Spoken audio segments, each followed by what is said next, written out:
Bismillah. Silakan Bapak.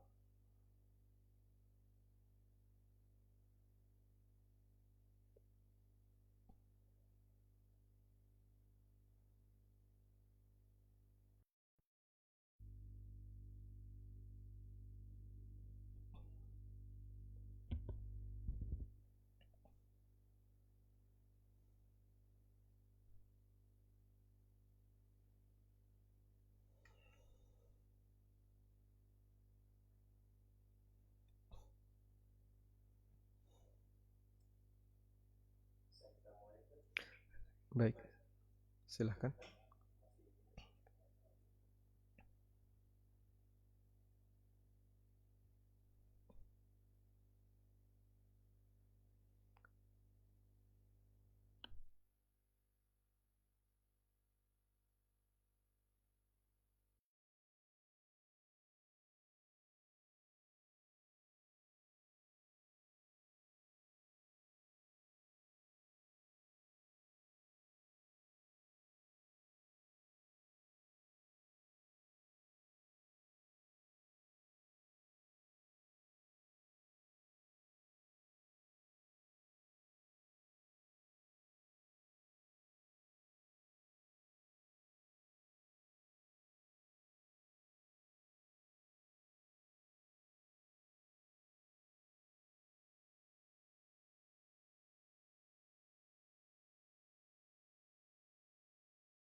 Allah.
Dibuka aja kameranya yang di zoom. Ya, Bismillah.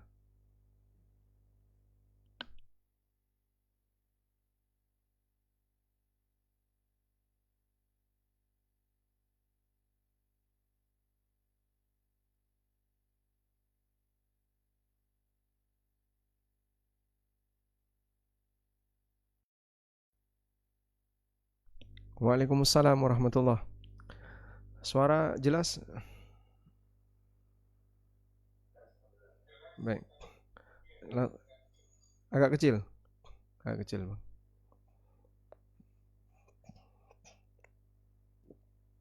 Lebih jelas? Agak kecil. Kurang gede sedikit. Baik, kita mulai, silahkan.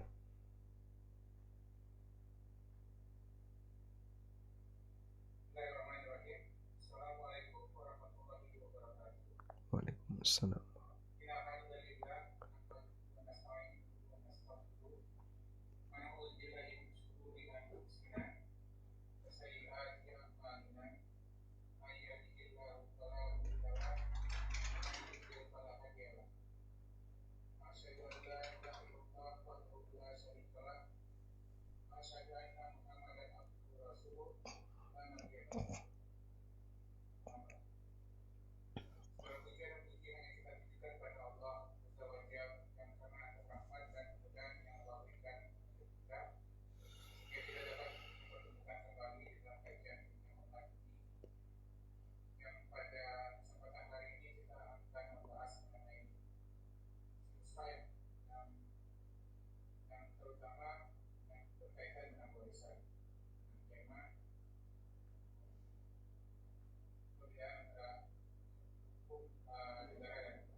Nah, baik.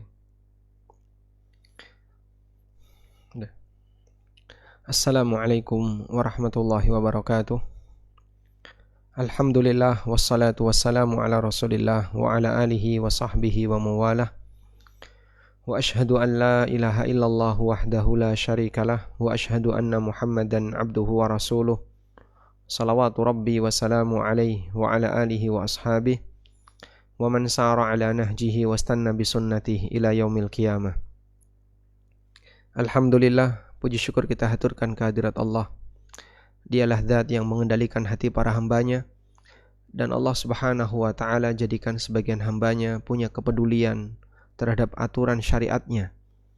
Semoga Allah jadikan kepedulian untuk memperhatikan aturan syariat, mempelajari dan berusaha untuk komitmen dengannya. Allah jadikan itu sebagai kegiatan yang atau prinsip yang selalu melekat dalam diri kita sampai akhir hayat.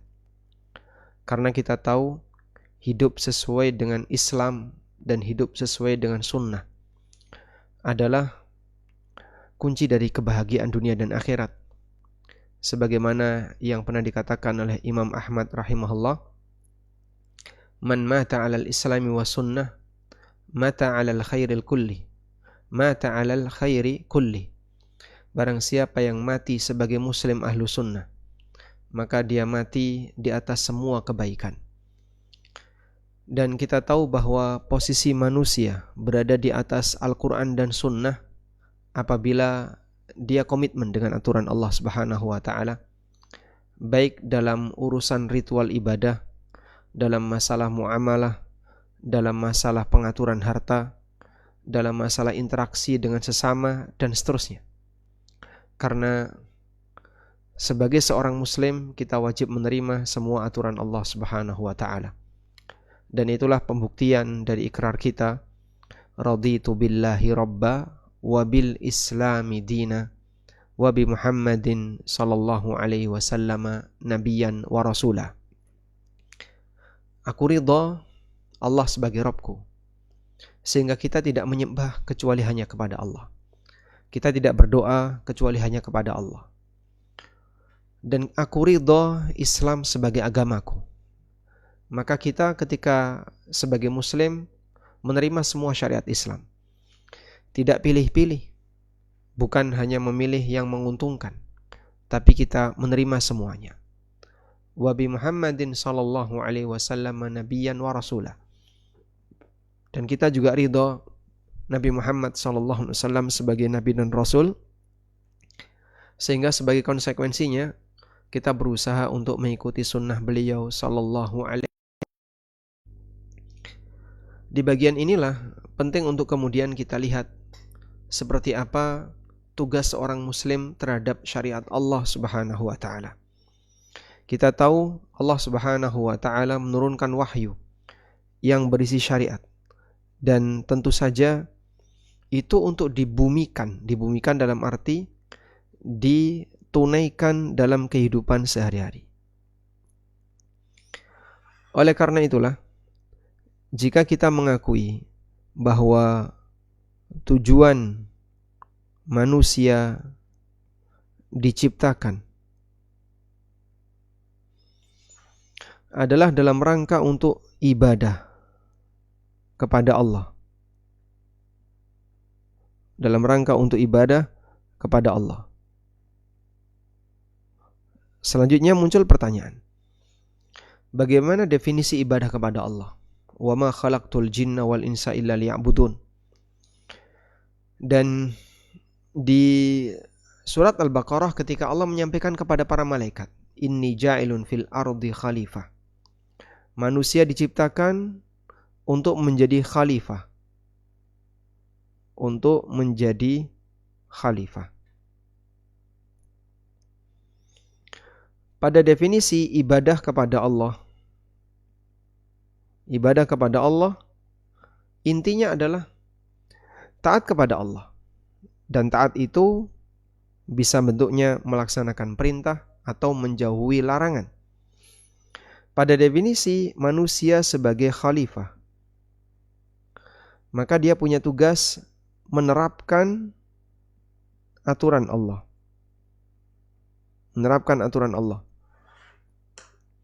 Sebagaimana yang Allah Subhanahu wa taala firmankan dalam Al-Qur'an tentang Nabi Daud alaihi salatu wassalam, Allah Subhanahu wa taala mengatakan, "Ya Dawudu inni ja'alnaka khalifatan fil ardi fahkum bainan nas." Di surat Sad ayat 26 Allah Ta'ala mengatakan, "Ya Dawudu inna ja'alnaka khalifatan fil ardi fahkum bainan nasi bil haqq." Wahai Daud, kami jadikan kamu sebagai khalifah di muka bumi. Fahkum bainan nasi bil haqq. Maka tegakkanlah hukum di antara umat manusia bil haqqi dengan kebenaran. Dan hukum kebenaran itu adalah hukum yang diturunkan oleh Allah Ta'ala. Anda catat di sini surat Sad ayat 26. Tugas manusia sebagai khalifah, dia berkewajiban untuk menerapkan hukum Allah di muka bumi. Sebagaimana ketika Allah Subhanahu wa taala menunjuk Nabi Daud alaihissalam, seperti yang Allah sebutkan di surat Sad ayat 26. Ya Dawudu inna ja'alnaka khalifatan fil ard fahkum bainan nas bil haqq. Kami jadikan engkau sebagai khalifah di muka bumi, maka tegakkanlah hukum Allah di antara umat manusia bil haqqi dengan kebenaran. Baik. Dari sinilah kita bisa menyimpulkan bahwa ibadah kepada Allah ada yang bentuknya melaksanakan ritual,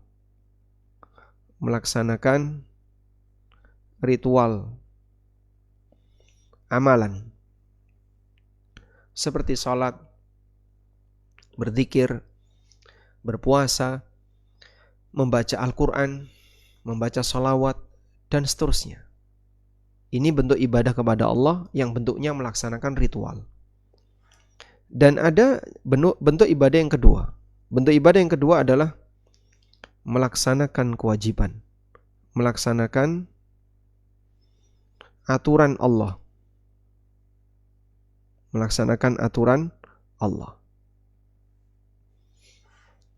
Baik aturan berkaitan dengan halal haram, aturan berkaitan dengan bagaimana cara pembagian waris, dan seterusnya. Nah, selanjutnya di sini muncul pertanyaan, jika kita melaksanakan aturan Allah bagian dari bentuk ibadah, Lalu bagaimana dengan posisi negara dalam masalah ini? Sehingga kita mau melihat posisi negara terhadap aturan Allah. Saya tidak sebut aturan Allah melawan negara, tapi kita sebut aturan Allah dan aturan negara. Kita tahu bahwasanya aturan negara ini buatan manusia dan aturan Allah ini wahyu. Nah, sekarang nanti kita akan mengukur kira-kira apakah memungkinkan aturan Allah di Indonesia terutama bisa diterapkan. Sehingga dari situ nanti kita bisa memastikan, mungkin nggak Pak kita menerapkan hukum waris secara Islam di Indonesia? Karena hukum waris secara Islam yang bersumber dari Al-Quran, kita yakini itu adalah aturan Allah. Dan apakah mungkin untuk diterapkan di Indonesia? Baik, sekarang kita akan lihat keterangan berikut ini. Saya jelaskan terlebih dahulu berkaitan dengan peta dari syariat Islam. Peta dari syariat Islam. Syariat Islam, di situ ada syariat yang berkaitan dengan amal batin. Syariat yang berkaitan dengan amal batin. Disitulah kita belajar tentang masalah akidah dan tauhid.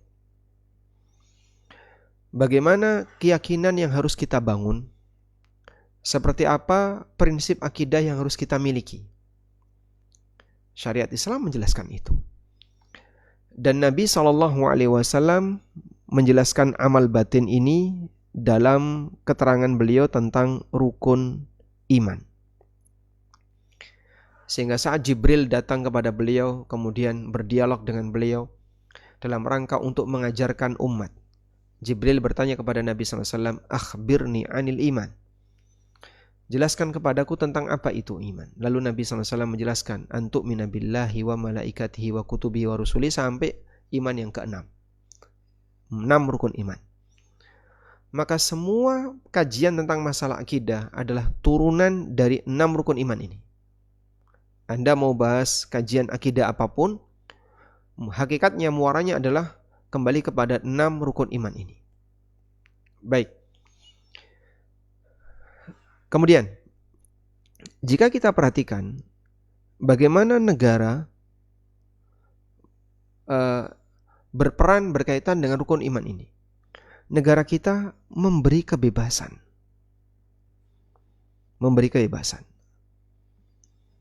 Sehingga alhamdulillah di Indonesia Anda mau belajar akidah dengan sumber kitab apapun bebas. Mau belajar kitab Tauhid karya Syekh Muhammad bisa. Mau belajar akidah Thahawiyah karya Imam At-Tahawi bisa. Mau belajar akidah Wasitiyah silahkan. Mau belajar Tadmuriyah juga silahkan. Mau belajar akidah apapun bisa. Sebagaimana orang yang lain juga mereka bisa belajar akidah mereka sesuai referensi yang mereka punya. Sehingga di negara ini pemerintah atau negara tidak membatasi akidah masyarakat. Selama mereka beragama dengan 6 agama yang diakui oleh negara, mulai dari Islam sampai agama yang terakhir, maka dia tidak dianggap sebagai warga negara yang menyimpang dari Pancasila. Dan selama ini masih dalam lingkup Islam, berarti Anda beragama dengan agama yang diakui oleh negara. Semua referensi kitab Tauhid, akidah Thahawiyah, akidah Wasitiyah, atau akidah-akidah yang lainnya yang Anda kenal, itu semuanya masuk dalam referensi kaum muslimin, sehingga boleh dipelajari. Walhamdulillah. Kalau Anda bandingkan dengan sebagian negara Islam yang lain, mereka ada yang tidak mau menerima kitab-kitab para ulama dengan alasan itu berbahaya bagi negaranya. Sebagai contoh, ada, dan ini diumumkan secara terbuka oleh pemerintah Afghanistan, bahwa di Afghanistan itu tidak boleh beredar kitab Tauhid. Karena di situ ada banyak sekali penjelasan tentang aneka kesyirikan, sementara masyarakat Afghanistan, termasuk juga beberapa anggota pemerintahan, mereka suka bermain jimat. Jadi kitab tauhid dilarang untuk dipelajari di sana.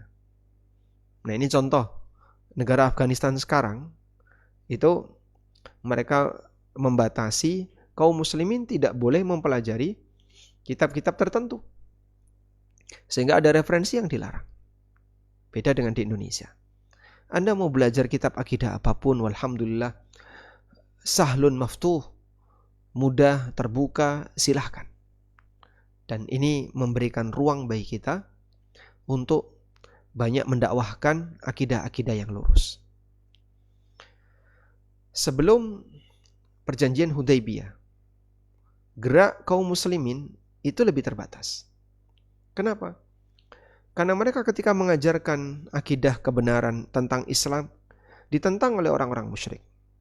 Nah, di titik perjanjian Hudaybiyah, orang musyrik itu mereka untung di sisi fisik tapi kalah di sisi mental. Kok bisa, Pak? Dalam poin-poin perjanjian Hudaybiyah, kaum muslimin harus balik, tidak boleh umroh tahun ini. Umrohnya harus tahun depan. Jika ada orang Madinah yang melarikan diri ke Mekah, maka tidak boleh dikembalikan. Tapi kalau ada orang Mekah melarikan diri ke Madinah, harus dikembalikan. Jadi sifatnya kalah fisik. Tapi di saat yang sama di situ ada klausul bahwa semua diberi kebebasan untuk menyebarkan ajarannya kepada masyarakat. Klausul itu disebut sebagai al-fatah, sebagai kemenangan. Karena dengan adanya klausul ini, maka para sahabat bebas mau bergerak kemana untuk berdakwah. Nah, orang musyrik mau mendakwahkan apa? Sementara kaum muslimin mendakwahkan kebenaran Islam yang selama ini ditutupi, nggak boleh, selama ini dikekang, jangan sampai Al-Quran itu dibacakan kepada masyarakat Arab. Begitu ada perjanjian Hudaybiyah, tersebar di mana-mana. Sehingga yang masuk Islam jauh lebih banyak setelah perjanjian Hudaybiyah. Makanya dalam sebagian tafsir ulama, makna dari firman Allah Ta'ala, idza jaa nasrullahi wal fath. Al-Fatah di situ maknanya adalah perjanjian Hudaybiyah. Allah sebut dengan Al-Fatah. Karena dari titik itulah Islam semakin berkembang.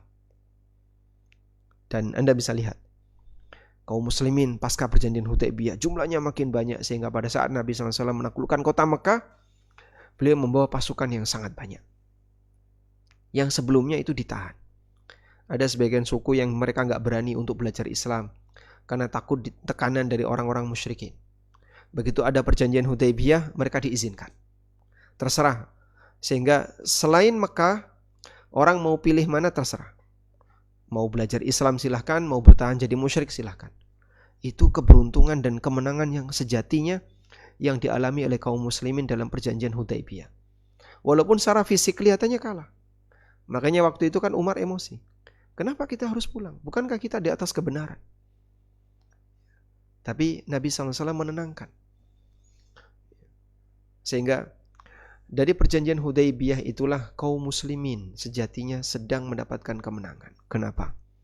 Karena mereka diberi kelonggaran untuk belajar kebenaran. Saya nggak tahu untuk negara-negara Eropa ya. Apakah buku-buku seperti ini juga diizinkan untuk bebas dipelajari? Tapi alhamdulillah, seperti di Indonesia, Anda belajar rukun iman dengan referensi apapun bebas. Dan sekarang Anda bisa bandingkan dari semua kajian-kajian yang ada di negara ini dengan aneka macam warna dan ragam, yang paling intens peduli berkaitan dengan masalah akidah adalah asatidzah Ahlussunnah. Belajar akidah referensi A, referensi B, referensi C, seperti nggak habis-habis. Saya ada kajian khusus masalah akidah dan tauhid. Itu kajian Rabu pagi di Jogja. Seingat saya kajian ini sudah mulai sekitar 2016 atau 2017. Sampai sekarang belum habis-habis. Selesai kitab, ganti kitab lagi. Selesai kitab, ganti kitab lagi. Kitab Tauhid, Ushulus Tsalatsah, Qawaidul Arba', kemudian Ushulus Sittah dan yang lainnya, alhamdulillah sudah kita selesaikan. Ganti Nawaqidul Islam beserta syarahnya, ganti apalagi Masail Jahiliyah beserta syarahnya, ganti-ganti. Itu selama ya berarti sekarang ya hampir 10 tahun. Atau mungkin sekarang lebih 9 tahun. Dan jarang libur. Rabu pagi ini termasuk yang saya jaga, jarang libur. Jadi kita nggak kesulitan untuk mencari referensi akidah. Dan yang paling intens dakwah akidah adalah kaum muslimin ahlu sunnah. Baik, ini berkaitan dengan amal batin. Maka kita bersyukur kepada Allah ketika Allah Subhanahu wa taala memposisikan kita di wilayah di mana kita punya hak untuk meyakini apa yang kita pelajari, sesuai dengan apa yang kita pelajari, dan negara tidak membatasi. Berikutnya kita beralih ke amal lahir. Amal lahir berarti di sini bicaranya adalah masalah fikih yang ada di masyarakat kita. Jadi fikih dalam agama atau fikih agama. Nah, fikih agama atau fikih Islam secara umum dibagi oleh para ulama menjadi 4. Yang pertama adalah fikih ibadah. Ini meliputi thaharah plus 4 rukun Islam. 4 rukun Islam. Thaharah, salat, zakat, puasa, haji. Ditambah lagi beberapa materi yang lain seperti kurban, kemudian masalah jenazah, dan seterusnya. Baik. Dan untuk fikih ibadah ini, pemerintah tidak nganut mazhab tertentu. Jadi kalau Anda ditanya, apa mazhabnya negara Indonesia? Tidak ada. Negara tidak mengadopsi mazhab tertentu. Maksudnya gimana, Pak? Mazhab itu kembali kepada urusan pribadi masing-masing. Sehingga dalam hal ini, negara memberi kelonggaran. Negara memberi kelonggaran. Orang mau bermadzhab A, bermadzhab B, bermadzhab C, mau ibadah dengan cara A, cara B, bebas. Negara ngasih kelonggaran. Maka kita punya peluang untuk mengamalkan sunnah Nabi SAW dalam ibadah di negara ini. Bisa nggak Pak kita sholat sesuai sunnah? Silahkan. Saya mau belajar sholat sesuai dalil. Monggo. Bisakah kita bayar zakat sesuai sunnah? Silahkan.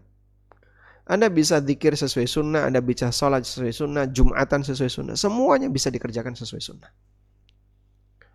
Yang mungkin ini tidak ada di negara yang lain. Sholat Id di lapangan nggak boleh di negara Eropa mungkin ya. Di beberapa titik negara Eropa nggak boleh. Mungkin di Jepang nggak boleh. Kita nggak bisa sholat Id di lapangan, Pak. Ya, karena kamu tinggal di negara non-muslim. Sehingga pada posisi tertentu kaum muslimin tidak bisa melaksanakan sunnah karena negaranya tidak mengizinkan.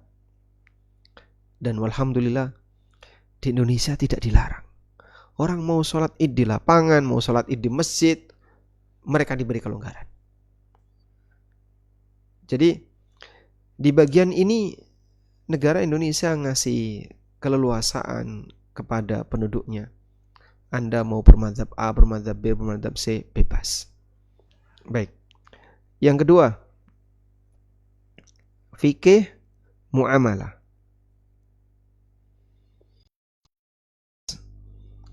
Interaksi dan transaksi sama manusia. Di bagian ini, negara memfasilitasi, tapi sifatnya pilihan, tapi bersifat opsional, bersifat pilihan. Bersifat pilihan itu bagaimana? Mau dipakai silahkan, tidak dipakai silahkan. Makanya Anda bisa lihat misalnya, orang yang mau transaksi tanah, dia bisa libatkan pejabat untuk kelengkapan administrasi. Makanya notaris itu kan pejabat, notaris dan PPAT, pejabat pembuat akta tanah. Sehingga dalam hal ini negara memfasilitasi. Tapi kalaupun Anda tidak libatkan negara, misalnya ada hibah tapi tidak dicatatkan di notaris, ada transaksi tapi tidak dicatatkan di notaris, negara tidak melarang. Orang jual beli meja misalnya, atau jual beli perlengkapan yang ada di rumah, dilibatkan notaris bisa nggak? Ya bisa. Cuman ya Anda harus keluar biaya. Sehingga dalam posisi ini negara menyediakan fasilitas tapi bersifat pilihan. Nah, kalau orang melakukan transaksi tapi tidak legal secara negara, kemudian terjadi sengketa, maka negara tidak ikut campur. Orang jual beli tanah misalnya, tanpa melibatkan notaris. Sampai akhirnya terjadi sengketa. Terus mau diangkat ke pengadilan tata negara atau pengadilan perekonomian. Negara tidak ikut campur. Karena kamu tidak punya bukti administrasi negara. Tapi kalau Anda punya bukti administrasi negara, lalu terjadi sengketa, maka bisa diangkat ke pengadilan dan diselesaikan secara perdata. Contohnya seperti itu ya. Lalu yang ketiga, ada fikih usroh, fikih keluarga.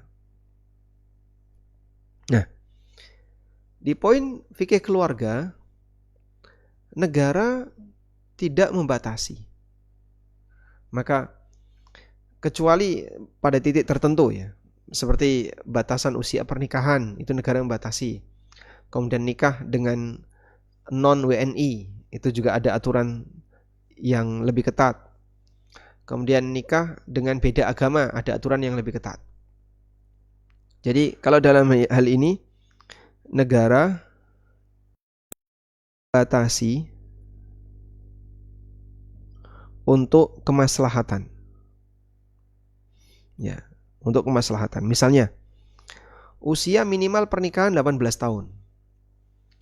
Kenapa kok dibatasi seperti itu? Sehingga kalau misalnya yang perempuan usia 16 tahun belum boleh.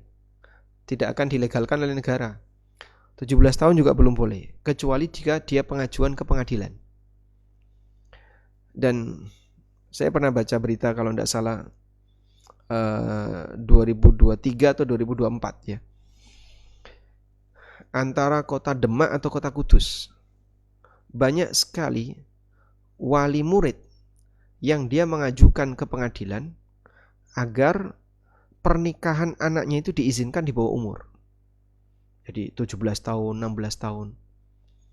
Jadi banyak sekali wali-wali murid perempuan itu mengajukan ke pengadilan untuk mengizinkan, minta izin kepada hakim agar anaknya dibolehkan nikah di bawah umur. Ya, kasusnya banyak ternyata, puluhan. Kenapa? Ternyata banyak di antara mereka yang hamil di luar nikah.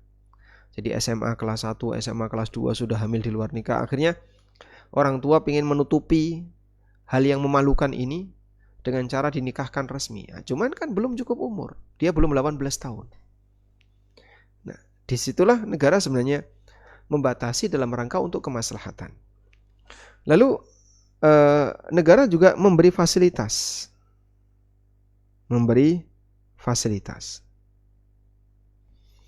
Sehingga siapa yang mau nikah dan sah secara negara, dia bisa daftarkan pernikahannya di KUA.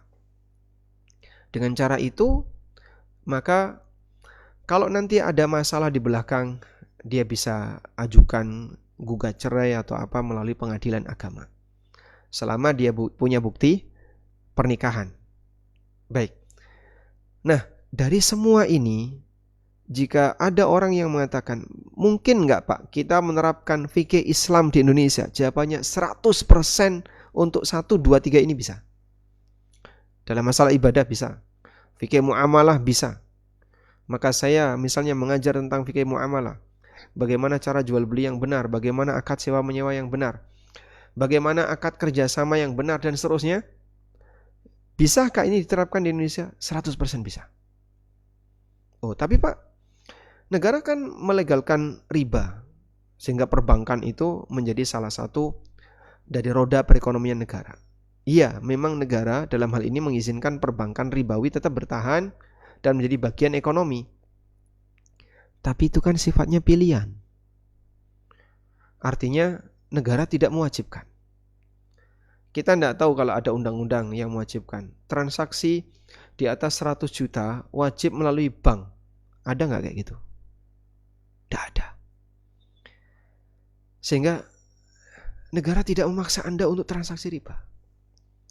Lain halnya kalau misalnya negara mewajibkan, misalnya transaksi di atas 50 juta harus melalui bank dan nanti akan ada biaya-biaya ini dan seterusnya. Mungkin Anda boleh sebut, wah ini peraturan yang menjadikan kita harus bertransaksi riba. Bolehlah Anda berkomentar demikian. Tapi di negara ini tidak ada. Nah, kalaupun masalah itu dilegalkan, rakyat tidak dipaksa untuk melakukan.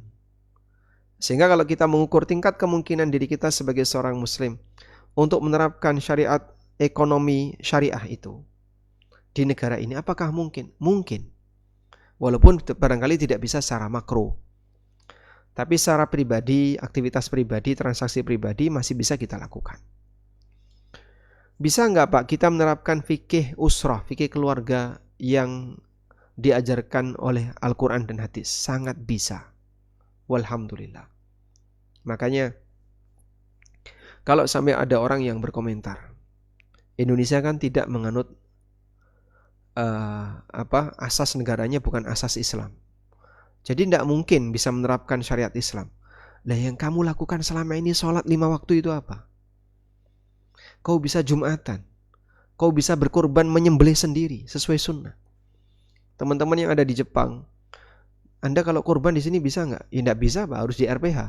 Kalau di RPH nyembelih sendiri ya tidak boleh, harus yang punya sertifikat menyembelih. Nah terus yang nyembelih siapa? Tidak tahu. Mungkin yang nyembelih non muslim kita tidak tahu.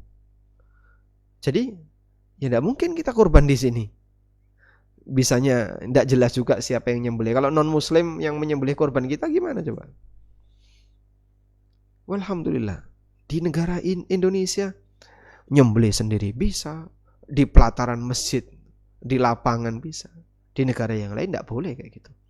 Harus di RPH. Dan itu pun yang nyembelih bukan kita, tapi orang lain yang gak jelas agamanya. Walhamdulillah. Sekali lagi, kita layak bersyukur kepada Allah. Bisa sholat id di lapangan, yang mungkin di negara yang lain itu tidak diizinkan.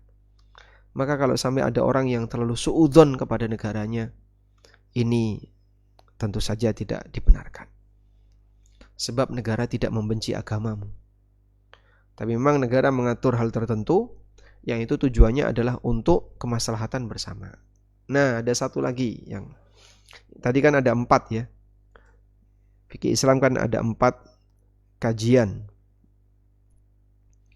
Baru fikih ibadah, fikih muamalah, kemudian fikih usrah. Satu lagi, D, fikih qadha wal jinayat.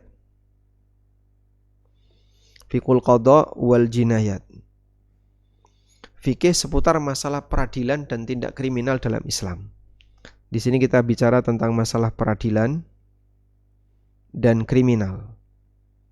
Nah, mungkin di bagian ini seutuhnya diambil alih oleh negara. Seutuhnya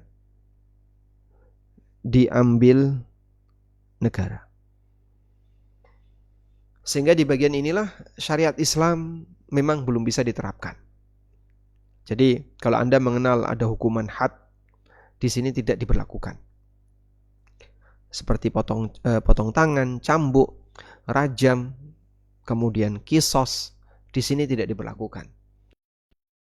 Negara mengambil alih sepenuhnya berkaitan dengan peradilan dan tindak kriminal dalam Islam. Namun yang ini Anda juga perlu pahami, ini bukan wewenang rakyat. Bukan rakyat. Tapi dia adalah wewenang pemerintah. Tapi wewenang pemerintah. Baik. Jadi Kalau ada pertanyaan, apakah kita berdosa gara-gara tidak diterapkan hukuman had? Loh, kan saya tidak punya wewenang apapun. Dan kalau misalnya ada orang yang mencuri barang saya sendiri saja misalnya. Ada orang mencuri barang saya, misalnya, ketangkap dia. Dan ternyata yang dicuri sudah 1 nisab. Batas minimal dia berhak untuk dihukum had. Boleh nggak saya potong sendiri tangan orang itu? Dia kan mencuri barang saya dan dia ketangkap. Tidak boleh, itu bukan wewenang kamu. Loh, tapi ini kan hukum Allah kayak gini. Ya, hukum Allah seperti itu, tapi ada yang berwenang untuk menerapkan ini. Yang berwenang adalah pemerintah. Terus kalau nggak diterapkan gimana? Ya bukan tanggung jawab kamu. Karena bukan wewenang rakyat, berarti bukan tanggung jawab rakyat, maka rakyat tidak berdosa jika itu tidak diterapkan. Walhamdulillah. Maka di posisi ini Muslim selamat. Sehingga selama dia tidak bersinggungan dengan bagian ini, kemudian tidak diterapkan, maka dia tidak berdosa karena dia tidak ikut bertanggung jawab di sana. Baik. Nah, selanjutnya berkaitan dengan hukum waris sekarang. Berkaitan dengan hukum. Untuk berkaitan dengan hukum waris, peran negara itu ada di mana? Satu hal yang perlu kita ingat-ingat, negara Indonesia tidak punya undang-undang waris. Di Indonesia tidak ada undang-undang waris. Negara itu nggak punya undang-undang waris. Kok bisa, Pak, Anda ngomong seperti itu? Saya hanya menyampaikan apa yang disampaikan oleh salah satu guru besar Fakultas Hukum UGM, tetangga kami, tidak jauh rumahnya dari studio ANB, dan sering kita berinteraksi dengan beliau. Dan beliau pernah menyatakan, negara ini nggak ada undang-undang waris. Berarti gimana? Masalah pembagian waris dikembalikan kepada masing-masing. Sehingga dalam hal ini, negara menyerahkan teknis pembagian waris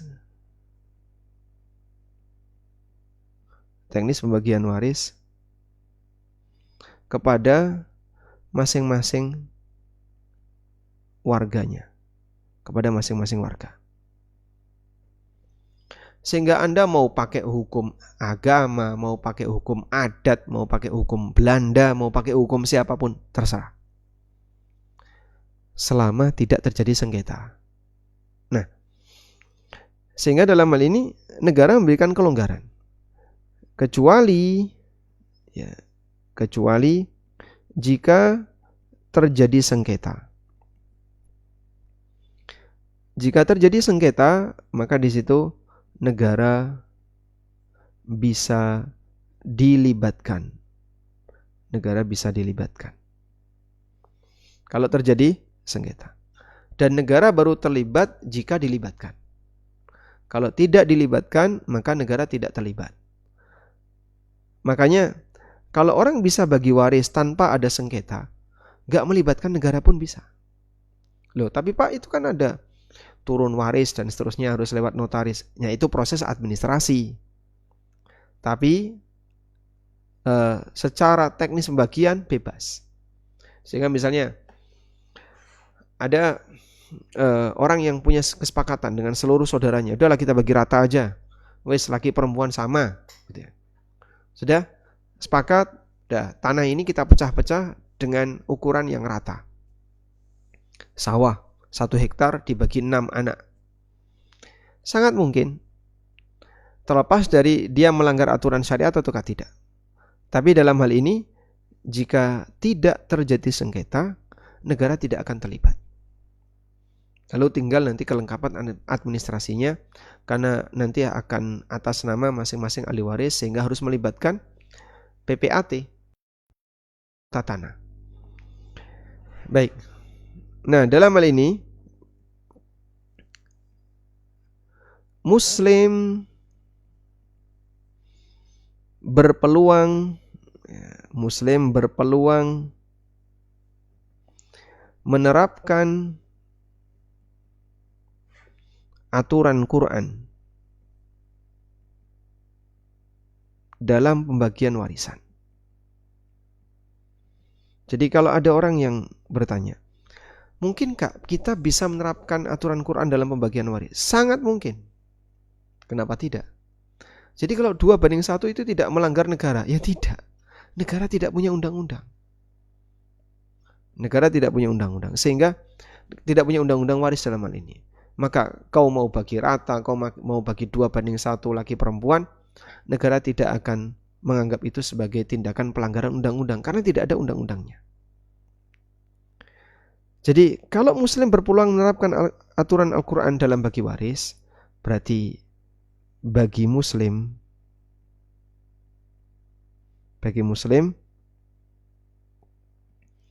menerapkan syariat Islam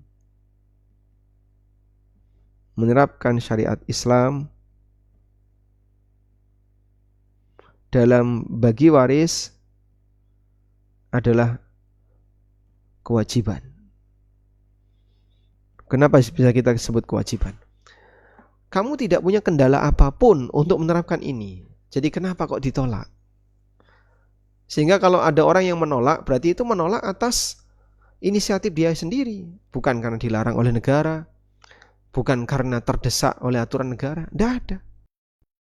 Kenapa nggak mau pakai hukum Islam? Ya katanya bertentangan dengan aturan negara. Mana ada? Sebutkan undang-undang negara yang seperti itu. Tidak ada. Karena negara tidak punya undang-undang waris. Tapi kalau terjadi sengketa, kemudian melibatkan negara, lalu dibawa ke misalnya pengadilan negeri, maka memang nanti pembagiannya sesuai dengan keputusan hakim, bisa jadi sama rata antara anak laki-laki dan perempuan. Dan itu kembali kepada keputusan hakim. Baik. Tapi kalau Anda tidak melibatkan negara sehingga dibagi sendiri secara kekeluargaan, bisa sesuai dengan syariat Islam. Maka menerapkan syariat Islam dalam hal ini adalah wajib karena tidak ada kendala. Anda tuliskan di sini. Karena tidak ada kendala. Kendalanya apa untuk menerapkan hukum Al-Quran dalam masalah bagi waris? Tidak ada. Baik. Nah, muncul pertanyaan, bagaimana dengan KHI, kompilasi hukum Islam? KHI kan juga ngatur waris, Pak. Di situ ada pasal-pasal tentang warisan. Sebagaimana ada pasal-pasal tentang pernikahan, ada pasal-pasal tentang masalah hibah, wakaf, dan seterusnya. Nah, berarti kan KHI ini peran negara berkaitan dengan aturan warisan. Nah, ternyata tidak demikian. KHI bukan undang-undang. KHI itu bukan undang-undang. Tapi setingkat fatwa. Nah, karena dia setingkat fatwa, tidak punya daya paksa. Beda dengan undang-undang. Anda bisa bedakan ya antara fatwa dengan undang-undang. Kalau fatwa ini tidak punya daya paksa. Jadi orang maksa pakai fatwa tidak bisa. Beda dengan undang-undang. Kalau undang-undang punya daya paksa. Ini sudah undang-undang. Maka orang nggak ada pilihan karena itu sudah peraturan. Tapi kalau baru fatwa, tidak punya daya paksa. Itulah bedanya antara fatwa dengan undang-undang. Nah, KHI itu fatwa, setingkat fatwa. Makanya KHI bukan aturan atau undang-undang yang harus dilaksanakan bahkan oleh para kaum muslimin sekalipun. Saya tidak pakai KHI, ya silahkan. Hanya saja hanya saja jika diselesaikan di PA pengadilan agama, ya, umumnya KHI akan jadi referensi, akan dijadikan referensi, rujukan gitu ya. Sehingga keputusan hakim itu biasanya landas. Nah, kalau sudah jadi keputusan PA, jadi produk negara. Tapi selama jadi KHI, belum produk negara.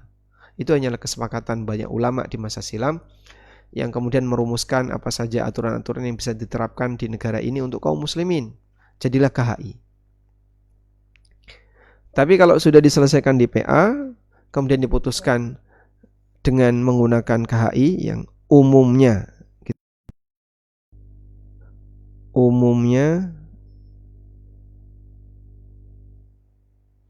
KHI dijadikan rujukan jika sudah jadi keputusan pengadilan agama, maka ini jadi produk negara. Nah, kalau sudah jadi produk negara, ya wajib ditunaikan sebagai produk negara. Tidak mungkin ditolak. Wallahu a'lam. Baik, maksud saya tidak mungkin ditolak. Ya, kalau dia melakukan penolakan itu pelanggaran, kecuali kalau dia banding ke hakim yang lebih tinggi. Nah, di sini saya download KHI ya, yang berisi tentang hukum perkawinan, hukum kewarisan, dan hukum kewakafan. Ya, mungkin secara bahasa barangkali Anda merasa aneh kalau ada kewarisan, kewakafan.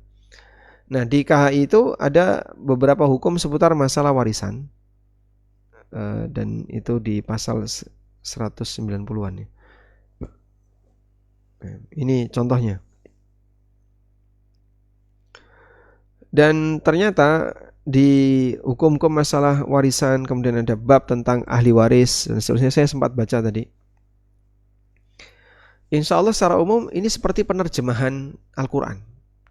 Jadi istri dapat sekian, suami dapat sekian, bapak dapat sekian, ibu dapat sekian, dan seterusnya. Seperti penerjemahan itu. Maka bisa kita sebutkan banyak sekali keterangan-keterangan dalam KHI itu yang sejalan dengan Al-Quran. Nah, hanya saja tadi sempat kita menemukan beberapa poin ya.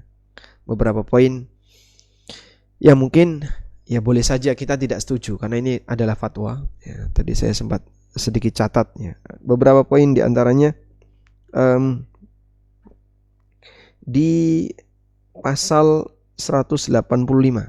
Kita menuju pasal 185.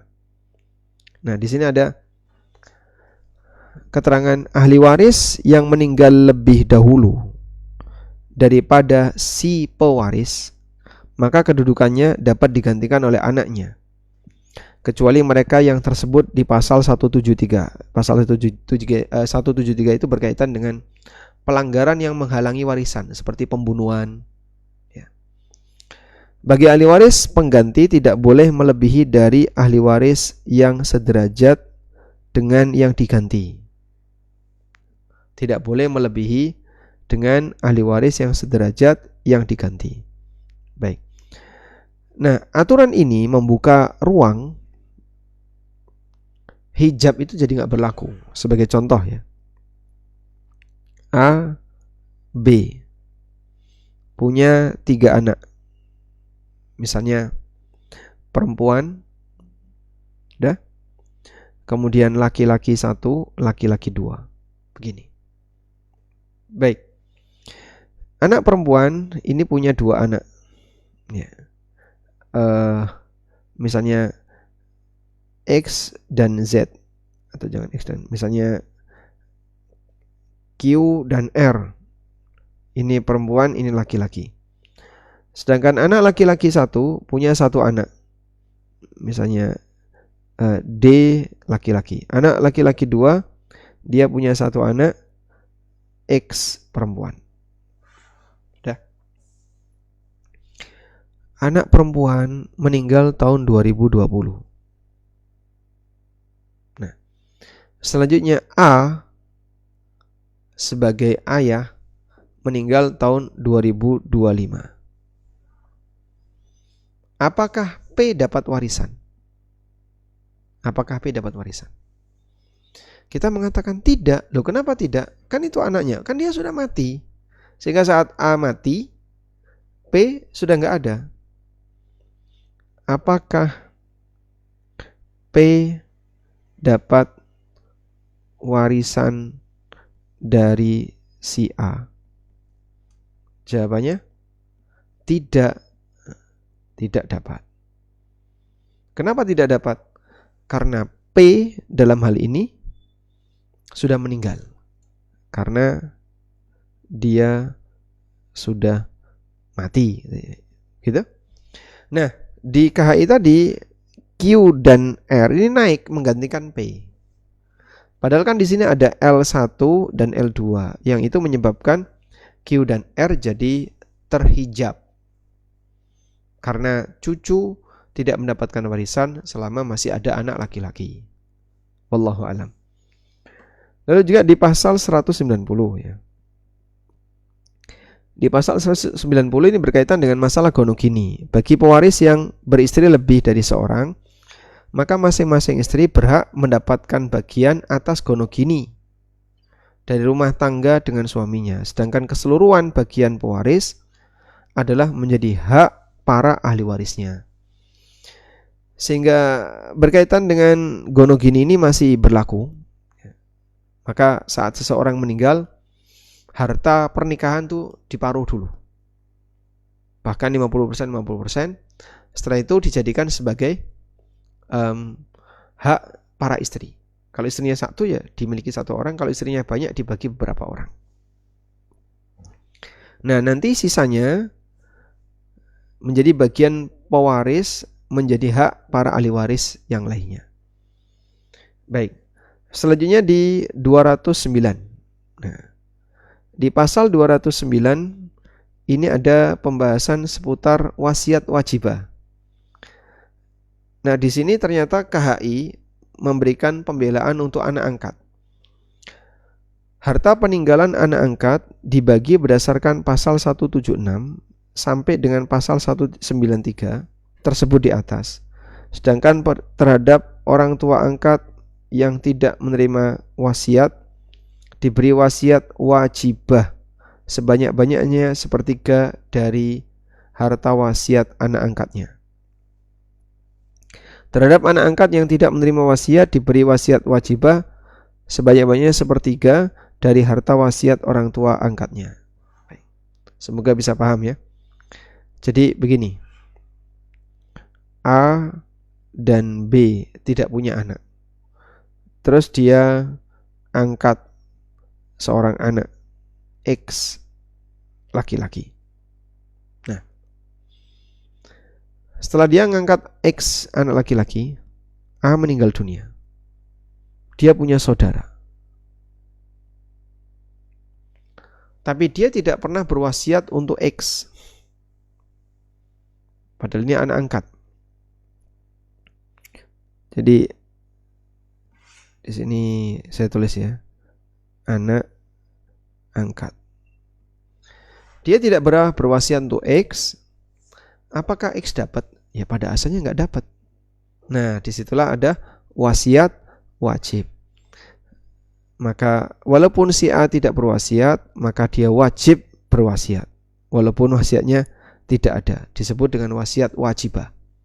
Itu ceritanya kenapa ada wasiat wajibah, dan sudah pernah kita bahas ya wasiat wajibah di pertemuan sebelumnya. Ya mungkin beberapa titik itu yang saya lihat sekilas tadi, kayaknya ya kita kurang setuju. Masalah kamu kenapa tidak mengambil ini? Ya karena bagi kita ada yang lebih tepat dari itu. Ya, baik. Walhamdulillah. Dan kembali tadi ya, bahwa tidak ada pilihan bagi kaum muslimin ketika dia sudah mendapatkan kelonggaran untuk menerapkan syariat, berkaitan dengan masalah warisan, kok dia malah tidak bagi waris sesuai dengan aturan Islam. Padahal itu adalah sebuah kewajiban. Walhamdulillah. Baik, mungkin itu yang bisa kita bahas sebagai materi penutup berkaitan dengan fikih ilmu waris. Dan di sini sampai pada titik kesimpulan bahwa menerapkan aturan warisan dalam agama Islam itu sangat mungkin. Dalam negara kita sangat mungkin. Dan ketika ada orang yang menyelesaikan warisan tanpa melibatkan negara, ini bukan termasuk tindakan kriminal. Oleh karena itulah kaum muslimin tidak ada alasan untuk tidak mengikuti aturan Islam, sebab tidak ada kendala untuk menerapkan itu. Sehingga nggak boleh dia bilang saya mau hukum adat, saya mau hukum negara di mana 1:1. Nah, seperti itu adalah pelanggaran. Wallahu alam. Walhamdulillahirabbil alamin. Demikian yang bisa kita bahas, semoga bermanfaat. Wassallallahu ala nabiyyina Muhammadin wa ala alihi wa sahbihi wasallam.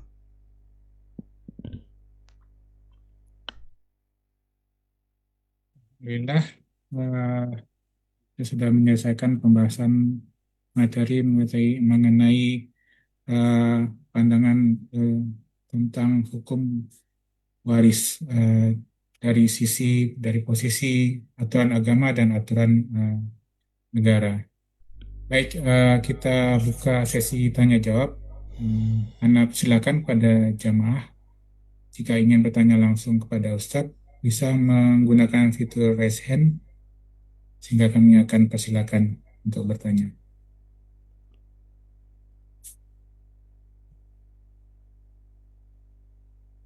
Tafadol. Mungkin sambil menunggu, Anda bacakan pertanyaan yang sudah masuk di kolom chat, Ustadz, Silakan, terlebih Mas. dahulu. Dari apa ini? Siju. Oke, Siju ya. Apaan kau salah? Assalamualaikum Ustadz. Waalaikumsalam Suami warahmatullahi. saya diserahkan sebuah rumah oleh para kakak-kakaknya. Apakah ini termasuk warisan? Karena belum ada surat hibah atau hanya perkataan masing-masing kakak yang menyatakan bahwa rumah tersebut silakan dibangun, terserah suami saya, dan yang saya khawatirkan kalau suami saya suatu saat mendahului saya, mereka akan mengusir saya dari rumah itu. Bagaimana jalan keluarnya, Ustadz? Kemudian ada tambahan pertanyaan, apalagi rencananya rumah tersebut akan dijadikan rumah tahfiz oleh suami saya. Mohon Baik. penjelasan, Mas. Nah, kalau secara syar'i hibah itu sah jika sudah dinyatakan secara lisan. Jadi harus ada akad. Plus sudah diserahkan. Jadi dua kata kunci itu. Ada akad penyerah, ada akad lisan menyatakan hibah. Plus ada penyerahan barang. Jadi kalau cuma sebatas lisan saja tapi tidak pernah diserahkan, belum sah sebagai hibah. Oleh karena itulah dalam hal ini jika yang dilakukan oleh saudara dari suami Anda adalah sudah menyerahkan barang itu dan sudah menyatakan ya silakan ini punya kamu. Kalimat hibah itu kan bisa ini punya kamu, ini hibah untuk kamu, ini saya kasih dan seterusnya. Kalimat-kalimat itu sama semua. Intinya kalimat yang memindahkan kepemilikan dan sudah menyerahkan objek, maka hibahnya sah secara syar'i. Nah, selanjutnya untuk keamanan negara, maka silahkan didaftarkan di KU, di notaris untuk nanti balik nama ke BPN agar nantinya posisi dari tanah itu sudah resmi atas nama suami. Jika demikian, nanti proses perpindahan jadi milik Anda itu akan lebih gampang. Wallahu alam. Jazakallah khair Ustadz atas penjelasannya. Semoga penjelasan Ustadz ini bisa dimengerti dan dipahami oleh penanya. Di sini sudah ada jamaah yang ingin bertanya langsung, Ustadz. Ana persilakan pada Ukti Putri. Tafadoli, silakan di-unmute. Jazakallah khairan host. Assalamualaikum warahmatullahi wabarakatuh. Waalaikumsalam warahmatullahi wabarakatuh. Hayakumullah ya Ustadz. Barakallahu fiik. Wafik barakallah Ustadz. Ustadz, menyambung pertanyaan Ana dari kajian yang sebelumnya, ketika seseorang tidak ikut ambil bagian dari harta warisan dari neneknya karena menganggap pembagian itu tidak sesuai dengan syariah, yaitu bagi rata. Tetapi ada diminta, seperti Ana diminta untuk menandatangani Ustadz bahwa persetujuan gitu Ustadz, persetujuan bahwa ini sudah saling ridho semuanya. Karena itu tanda tangan itu entah akan dilegalkan entah apa gitu Ustadz. Ana bilang Ana nggak ikut campur, jangan dilibatkan lagi gitu Ustadz ya, karena apapun ceritanya, whatever happen, Ana tidak mau harta itu karena dari awal pembagiannya tidak sesuai syariat dan Ana memang sedikit strict di situ, ketat gitu Ustadz. Tapi Ana dianggap sombong satu, yang kedua Ana sudah menjelaskan baik-baik bahwa sesuai dengan syariat beginilah pembagian harta warisan. Tetapi kami saling ridho semuanya. Pembagian itu bagi rata dan ini ada tanda tangan dan Ana harus tanda tangan di sini. Ana sebaiknya gimana Ustadz? Ana tetap tanda tangan atau Ana lepas Berapa? Nah Ustadz? Saudara laki-laki ada berapa?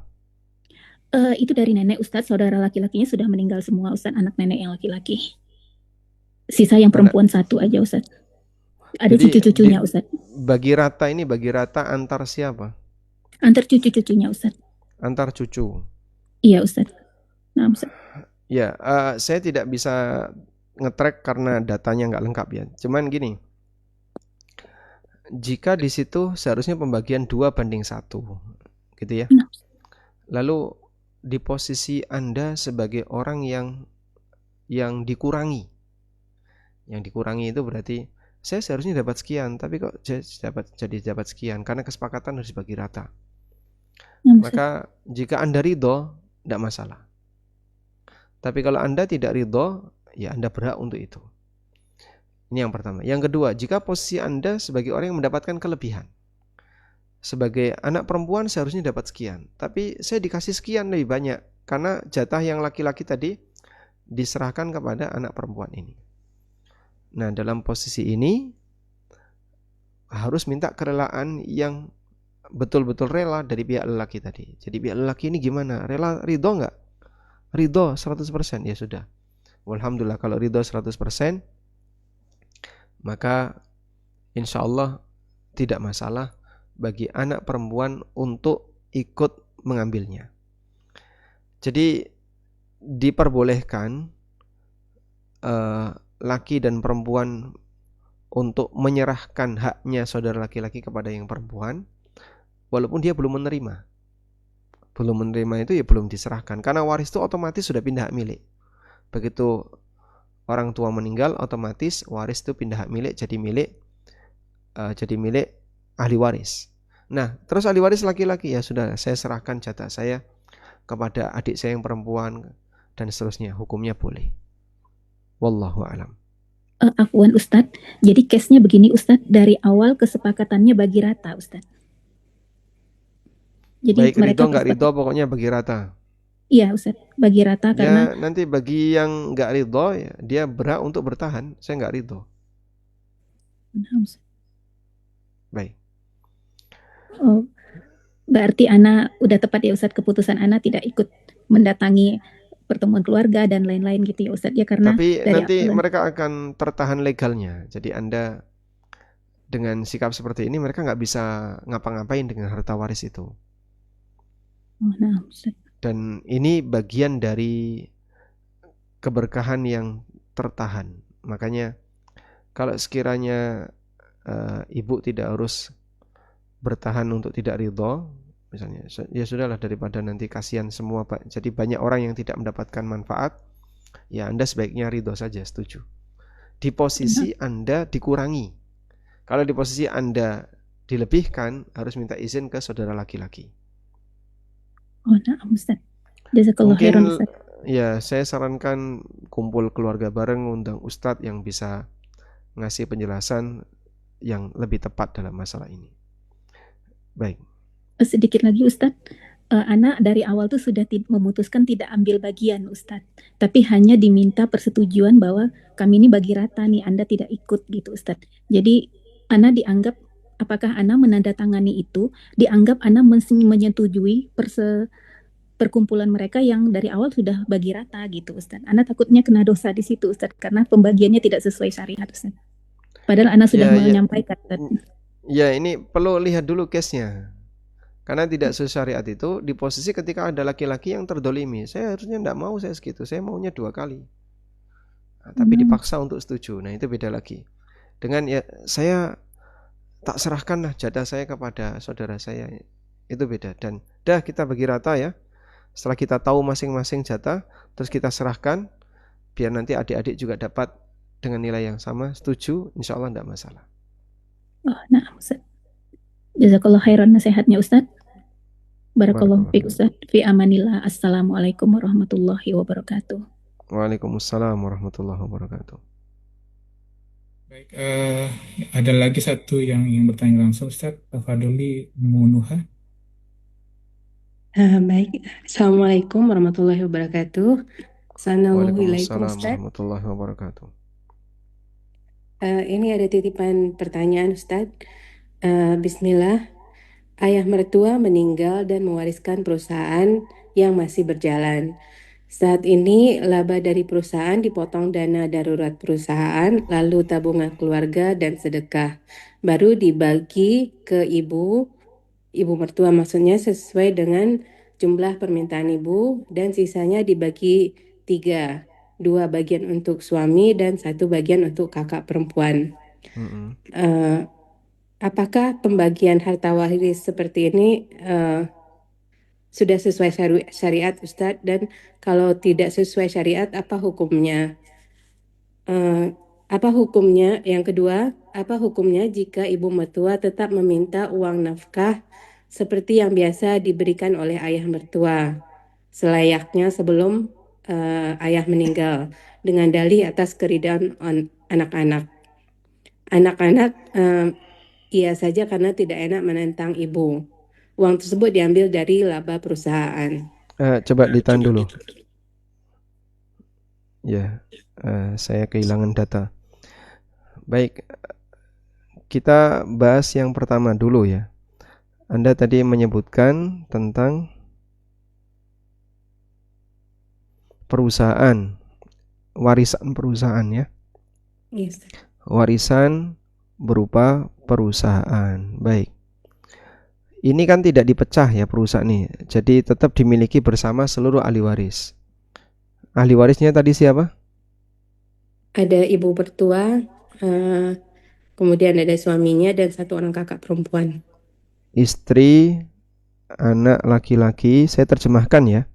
Yes. Kemudian anak perempuan. Begini ya. Yes. Ya.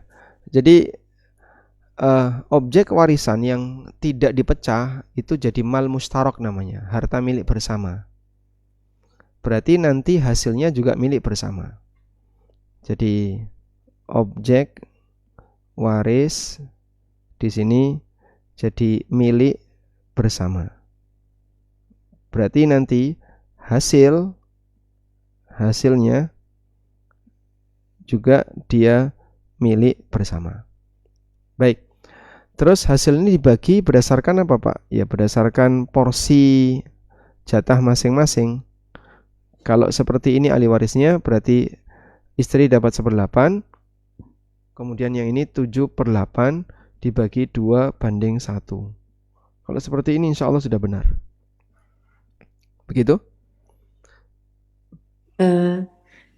2/1-nya sepertinya benar, tapi untuk ibu tersebut meminta agar diberikan nafkah sesuai dengan yang biasa diberikan ketika ayahnya masih hidup gitu. Berapa mintanya istri atau ibu ini? Tidak disebutkan, tapi bukan ya, hanya sama seperti sebelumnya aja gitu. Kalau anak-anaknya ridho, ya. Kalau anak-anaknya ridho berarti ngasih ke sini tidak masalah. Asal anaknya ridho. Begitu? Sehingga mungkin daripada nanti jadi masalah, minta kepada suami Anda, masak sama ibunya kok dikurangi, dah kasih saja lebih. Walaupun itu melebihi dari jatah ibu yang sebenarnya. Baik, Begitu. Baik. ada lagi. Yang Yang ketiga, kedua, yang ketiga Ustaz, jika nah, suami diberikan hibah rumah sebelum bapak meninggal, lalu rumah tersebut dijual dan kata suami hasil dari jual rumah tersebut akan dibelikan rumah lagi, pindah daerah dan akan diberikan hibah kepada istrinya. Jadi atas nama istri nanti sertifikatnya. Namun ibu mertua tidak setuju dan tetap disuruh pakai atas nama suami. Apa yang harus dilakukan? Apakah harus mengikuti perintah ibu tersebut? kalau demikian kondisinya, sebenarnya ini kembali kepada posisi suami Anda ya. Beliau berhak untuk rela seperti itu, beliau juga berhak untuk tidak mengikuti seperti itu. Intinya, saya kira tidak harus terlalu tegang dalam keluarga, dan ini bahaya ya. Jangan sampai kemudian sampai terjadi permusuhan antara ibu dengan menantu dan seterusnya, sehingga ya sudahlah, ikuti saja mana yang lebih nyaman agar tidak menimbulkan masalah di belakang. Karena semua harta ini hanya harta nemu, bukan dari hasil kerja pribadi. Jadi mungkin istri juga mendukung suami, ya sudah, Mas tidak perlu balik nama ke atas nama istri. Toh nanti kalau misalnya suami meninggal, istri pasti akan dapat sepanjang mereka masih dalam ikatan pernikahan. Kalau ada anak laki-laki apalagi, tidak akan keluar kemana-mana, sehingga anak laki-laki juga akan dapat lebih banyak, dan nanti juga akan turun ke ibunya, ke istrinya ini. Begitu. Baik. Ini ada satu lagi Ustaz. Setelah ayah mertua meninggal, jadinya suami dan saya memutuskan menemani ibu mertua di rumahnya, tapi jadi sering bertengkar. Apakah saya sebagai istri berhak untuk minta pindah rumah berpisah dari ibu mertua? Bagaimana saya harus bersikap dan bagaimana juga dengan suami Ustaz? Mohon doanya Ustadz agar rumah tangga kami senantiasa dijaga oleh Allah dan ibu mertua dapat diberikan hidayah. Jazakallah khair, barakallahu fiik. Nah, ini yang berat ya. Harta yang banyak tidak akan membahagiakan selama pemiliknya mungkin perlu lebih banyak belajar kedewasaan. Ya, anak tetap anak, tidak ada istilah mantan anak. Dan kewajiban anak adalah bagaimana dia bisa berbakti kepada orang tua. Istri kalau bisa berusaha untuk dukung. Kemudian kalaupun terjadi permusuhan, barangkali juga perlu dilihat latar belakangnya. Apa penyebab utamanya? Karena ada beragam terjadinya permusuhan. Kita sangat tidak menyarankan kalau sampai hanya gara-gara rebutan harta. Apalagi itu harta warisan.